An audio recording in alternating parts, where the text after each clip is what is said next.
GalNet News Update 21st of November 3308.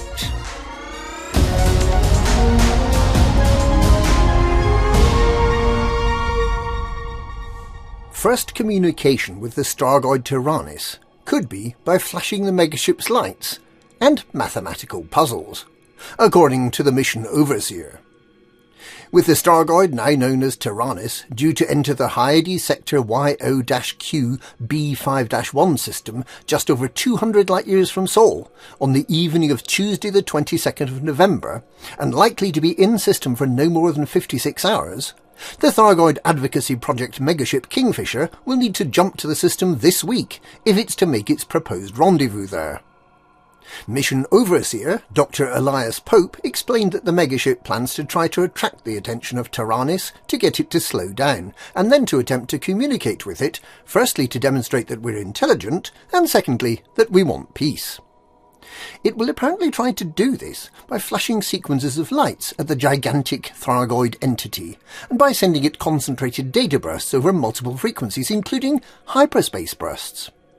If the Stargoid notices and slows down to respond, the scientific crew of the Kingfisher plan to share mathematical formulae and star charts, information that has a universal component that should be recognised by other intelligent beings. Starting with these simple building blocks, the Stargoid Advocacy Project plans to build up to more complex communications, such as explaining that the two attempts humanity has made to wipe out all the Stargoids were both horrible mistakes, and that what we want more than anything else is to find a way of sharing the meta-alloys in an equitable way, and that we'd much prefer it that they didn't melt planet Earth with their death rays, thank you very much.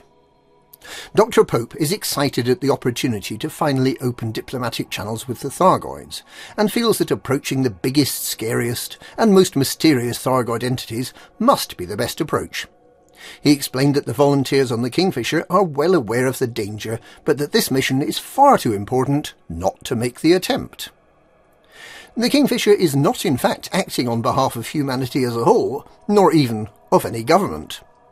No doubt they hope that once they have the Stargoids on side, they'll be able to get the backing of the superpowers to conduct advanced negotiations, possibly including reparations for the damage the mycoid virus did, and for the destruction of so many barnacle mining machines. While the Kingfisher prepares to jump to Hyades sector YO-Q B5-1, which it can only do on Thursday at the earliest, the remains of Aegis, working with Ramtar, Professor Palin, and the test subject formerly known as D2, has continued to try to understand the science behind the Stargoids. Xiaojin I believes that they're hostile, and that they've come as a direct consequence of Salvation's detonation of the Proteus wave weapon. A number of groups that had been hostile to Aegis, or who supported Salvation and Azimuth Biotech, have in recent days thrown their support behind Aegis once again. Reforge Aegis has recently welcomed the Alioth Council's statement of support, which represents a reversal of its previous policy. The Empire, however, continues to reject any thought of cooperation with the Federation and Alliance. The Far-God cult, with its two megaships, the Perdition and the Testament, remains in hiding from persecution. However, with two waves of Stargoids due to arrive within days, and with the Far-God cult firmly believing they'll be welcomed to the afterlife by the Stargoids, it seems likely they'll pop back up soon enough. Perhaps they'll wait to see how the Kingfisher gets on with Taranis the Stargoid first.